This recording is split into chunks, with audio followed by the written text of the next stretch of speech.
السلام عليكم ورحمة الله وبركاته. عاملين ايه متابعين الغاليين وحبايبي واخواتي؟ يا رب دايما بخير. زي ما انتم شايفين طبعا الترند اللي قالب الدنيا، طبعا انا اخر واحدة عملت ترند زي ما انتم شايفين، فقلت بقى اما اجرب كده. زي ما انتم شايفين عملنا كده المكشوفة، عملنا كده بكل سهولة. حطلنا اللايك ويلا بينا نسمي الله ونصلي على النبي عليه الصلاه والسلام. وزي ما انتم شايفين طبعا انا جبت كده نص كيلو من الكنافه، هاخد بقى اللي هاخده منه واللي هيتفضل معايا كده كده بشيله عندي.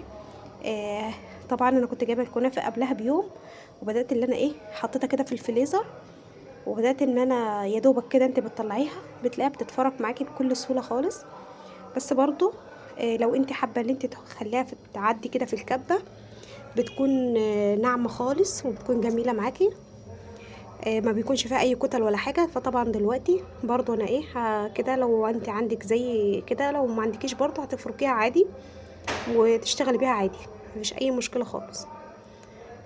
طبعا دلوقتي كده خلاص ايه يا دوبك كده هخلص الكميه اللي معايا كده. زي ما انتم شايفين بقت ناعمه خالص وبقت جميله. آه، طبعا بكل سهوله كده عملناها، فانا قلت بقى اجرب كده ايه اشوف كده ايه الترند الجميل ده. بس فعلا كانت طلعت جميله جدا. زي ما انت شايفه كده طبعا كده خلاص انا خلصت.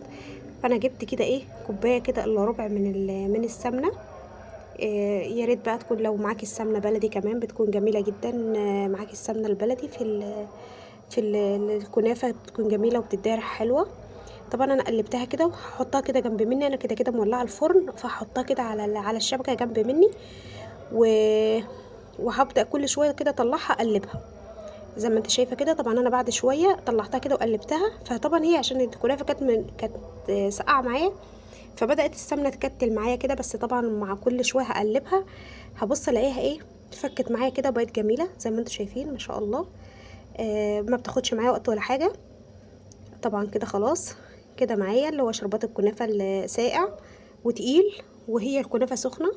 طبعا انا بحطها كده عشان خاطر الكنافه تمسك نفسها كده معايا، انا محتاجه ان انا اشتغل بيها كده عشان تكون الكنافه كده ماسكه نفسها.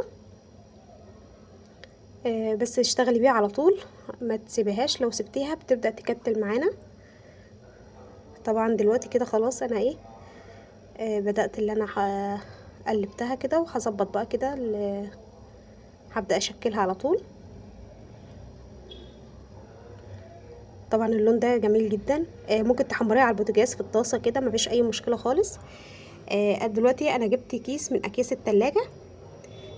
لو انتي حابة ان انتي عندك استريتش ممكن ان انت تشكلي وتحطي يعني تحطي الاسترتش بدل كيس اللي هو بتاع التلاجة ده. بس انا طبعا قلت بقى هشتغل معاكم باقل الامكانيات كده عشان خاطر احنا كلنا ممكن ما يكونش معانا لفة الاسترتش وكده. انا عندي بصراحة بس حبيت ان انا ايه ابسط الامر كده على المتابعين.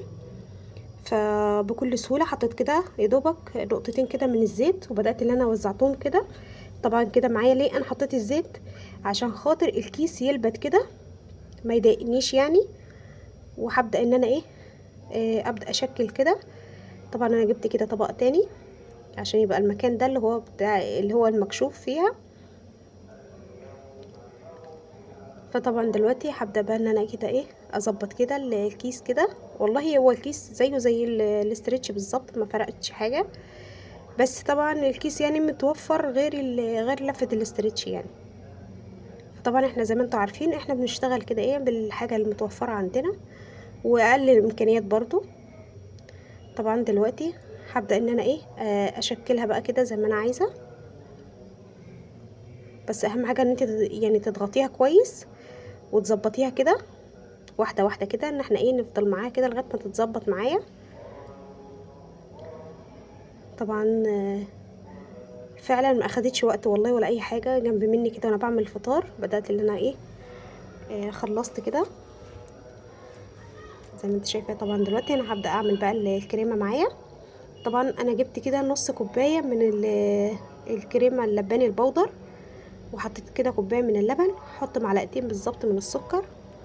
الصراحه كانت جميله جدا. الكريمه بقى دي حاجه ترجع لك، بس يعني انا نص كوبايه من الكريمه البودر مش غالية ولا حاجة، كويسة يعني معقولة. طبعا هبدأ دلوقتي ان انا ايه اقطع كده في الكريمة كده شوية كده من الفراولة. والفراولة دلوقتي متوفرة الحمد لله واسعارها حلوة.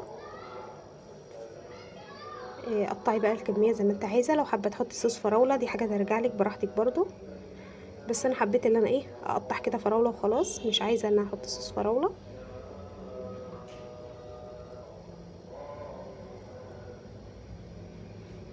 يا رب تكون فيديوهاتي بتعجبكم، وان عجبتكم بقى فيديوهاتي واول مره بتشوفوا قناتي تشرفوني كده وتنوروني بالاشتراك الجميل بتاعكم والكومنت بقى الحلو اللي بيفرحني، واللايك برضو اهم حاجه اللايك عشان يرفع لنا الفيديو، وشيروا لنا كده الفيديو كده لحبايبكم كده واصحابكم، وربنا يا رب يجازيكم بخير زي ما انتوا كده بتفرحوني كده بكومنتاتكم ولايكاتكم الحلوه. طبعا دلوقتي خلاص انا بقى ايه هبدا كده احط كده شرايح كده من الفراوله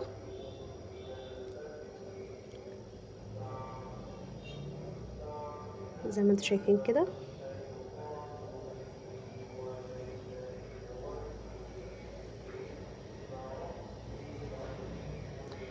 بصراحة انا عملتها من بدري وهبدأ ان انا ايه اخلصها كده، وهبدأ اسيبها بقى هغطيها كده كويس واسيبها بقى في التلاجة ساعتين 3 4 على حسب الوقت بتاعك، على حسب انتي ما تكوني عايزاها. طبعا احنا كده كده مش بنطلعها من يعني مش هنبدأ ان احنا نطلعها غير بعد صلاة التراويح كده ان شاء الله.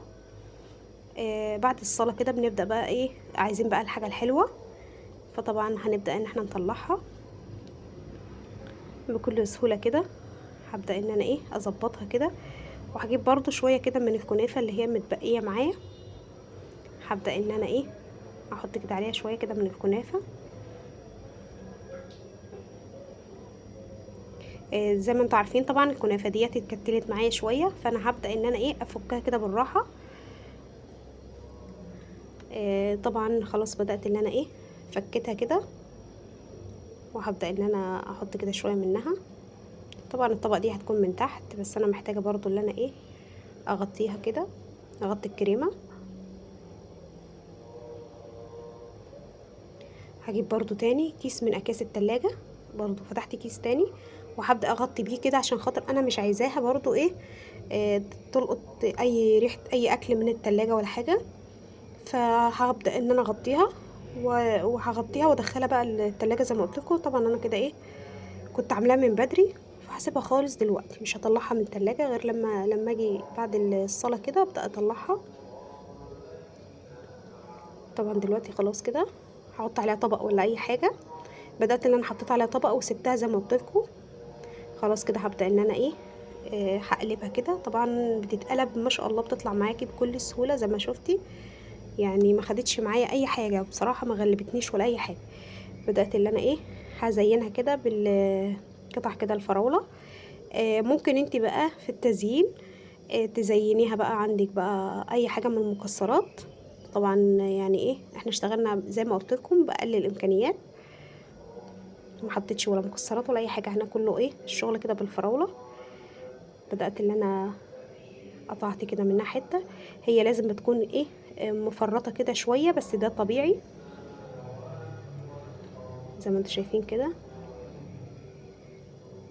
طبعا اللي بحب بقى الكنافه مقرمشه شويه هتعجبه جدا الطريقه ديت. يا رب يكون الفيديو عجبكم، والسلام عليكم.